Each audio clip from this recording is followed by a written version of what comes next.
ప్రజాపాలన పేరుతో సీఎం రేవంత్ రెడ్డి ప్రజల్ని మోసం చేస్తున్నారని ఎంపీ కొండా విశ్వేశ్వరరెడ్డి అన్నారు. రాజేంద్ర నగర్లోని హైదర్ షా కోర్టులో బస్తీ నిద్ర కార్యక్రమంలో ఆయన పాల్గొన్నారు. రాత్రి మూసీ ప్రాంత ప్రజలతో కలిసి బస్తీ నిద్ర చేశారు. ఉదయం లేచి వాకింగ్ చేస్తూ బాధితులతో ముచ్చటించారు. వారికి బీజేపీ అండగా ఉంటుందని ధైర్యం చెప్పారు.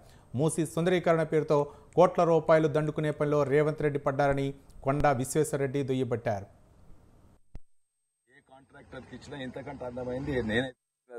పక్కకు పండుకోగలుగుతారా? ఈరోజు బీజేపీ నాయకులు ప్రజలతో ఉంటామని మేమందరం కూడా 20 జాగలల్లా మూసీ నది పక్కకు వండుకున్నాము. నేను ఈరోజు గంధంగూడ గ్రామంలో విఘ్నేశ్వర కాలనీలో వండుకున్నాను. నిన్న రాత్రి మంచి నిద్ర పట్టింది. దోమలు లేవు, ఈగలు లేవు, పురుగులు లేవు, పాములు లేవు, మంచి నిద్ర పట్టింది.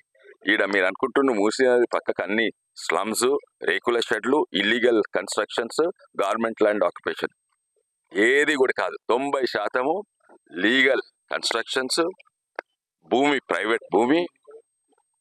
అండ్ ప్రతి ఒక్కరు ఇక్కడ ఉన్నోళ్ళు అన్ని చట్టాలు ఫాలో అయ్యి చేసిండ్రు. దాని తర్వాత ఇక్కడ మీరే ఈ కాలనీలో ఎలక్ట్రిసిటీ అందించిండ్రు, మిషన్ భగీరథ నీళ్ళు అందించిండ్రు, దాని తర్వాత డ్రైనేజ్ పైప్ లైన్ వేసిండ్రు. వాళ్ళు ఇల్లీగల్ ఉంటే ఇదన్నీ చేసిండ్రు. ఇది గవర్నమెంట్ ల్యాండ్ కాదు, ప్రైవేట్ ల్యాండ్. ప్లాటింగ్ పర్మిషన్ మీరే ఇచ్చిండ్రు, బిల్డింగ్ పర్మిషన్ మీరే ఇచ్చిండ్రు. 3 సంవత్సరాలలో 2 కోట్ల ట్యాక్స్ కంటే ఎక్కువ ట్యాక్స్ కట్టిండ్రు. మళ్ళీ ట్యాక్సెస్ ఎందుకు తీసుకున్నారు? ఇప్పుడు అంటారు మేము మూసీ బ్యూటిఫికేషన్ చేస్తాం.